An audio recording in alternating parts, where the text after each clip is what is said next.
So I arrive at Boston Logan International Airport with my 2 duffel bags. I'm heading to California. I'm leaving my marriage. Leaving my marriage isn't bold. It was inevitable. We were estranged, living under the same roof. Our house echoed in thick silence or was reverberating with screams and shouts. We had seen a therapist before I left. It was kind of a Hail Mary. And just before one of our sessions, we got into a huge fight, and I arrive at the session steaming pissed, stewing in my anger, and all I remember is that I saw red just before I stormed out. And after I leave, that therapist tells my husband that he believes we have a 99.9% chance that our marriage will fail.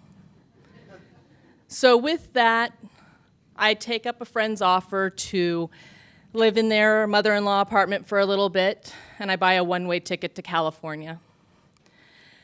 And my friends, they live up in the Sierras, and I knew I was going to need some transportation, so I start looking at rental cars, and I start looking at used cars, and I start looking at fixing up my brother's old beater car, and I got this wild idea in my head that I'm going to buy a motorcycle. A motorcycle is cheaper, and it's a whole heck of a lot more fun. So the caveat is, I don't have a motorcycle license. I don't even know how to ride a motorcycle. I've actually never ridden a motorcycle at this point. So I sign up before I leave for a beginner's motorcycle lesson, and I go to the motorcycle shop, and I go to buy a motorcycle helmet, and I'm talking to the guy about what I'm going to do. I'm going to go to California and buy a motorcycle, and he says, well, how are you going to get the motorcycle back when you come back to Massachusetts? I don't know how I'm going to do that. I haven't thought that far ahead. I don't even know if I'm actually coming back. So I say, I don't know. And he says, I know. You should ride it back. I'm kind of dumbstruck, and then my brain goes a little tingly, and all I know is I hear myself saying, yeah, I'm going to ride that motorcycle back to Massachusetts from California. So fast forward a couple weeks, and I get to California, and I've got my helmet, I've got my motorcycle license, and I'm standing at the Honda dealership, and I'm buying my brand new Honda Rebel 500.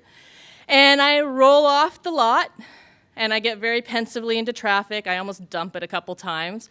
I get to an intersection once, and I kill it, and I stall it again, and I stall it one more time before I get through.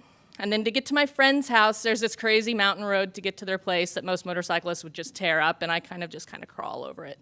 But I get back to their place, and I'm like, yeah, I am going to do this. I'm going to ride a motorcycle across the country.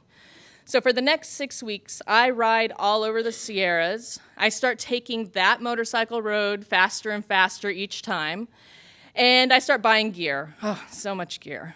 I buy a windshield, and I buy some motorcycle saddlebags, and I buy a few things that I'm hoping I'm not going to need, things like a toolkit and a flat tire inflator and a knife that I think I might need for personal protection. Who knows? And then one foggy morning, I load everything onto my motorcycle, and I ride off away from my refuge. And I start heading east.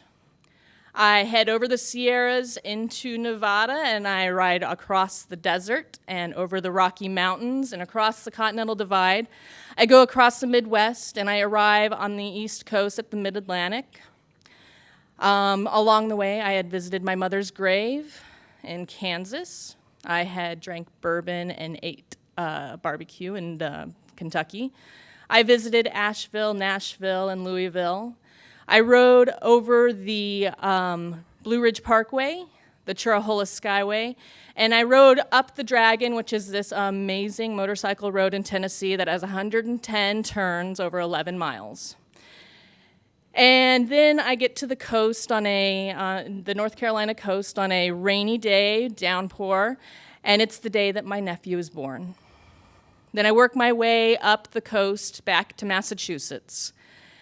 And I arrived back in Massachusetts 4 months after I had left on the plane that day, and I returned home to my marriage. And I put on 6,000 miles over a whole month.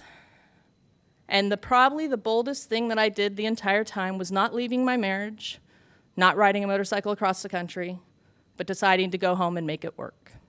Thank you.